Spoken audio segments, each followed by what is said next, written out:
The third of the 4 pillars of medical ethics, non-maleficence, is more commonly understood as do no harm, and generally means that doctors should not cause harm by their actions, and should not allow harm to come to patients through neglect. While this does sound similar to beneficence, we can instead view it as a justification for not choosing a particular option.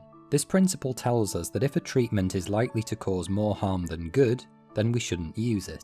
For example, a drug might have side effects that are so severe that they are worse than the condition we are trying to treat.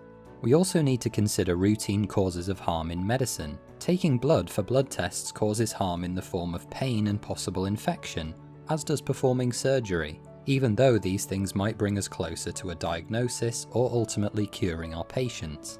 We have to clinically rationalise every single intervention we make to keep patient safety and comfort our #1 priority, rather than ordering every test under the sun and hoping for the best.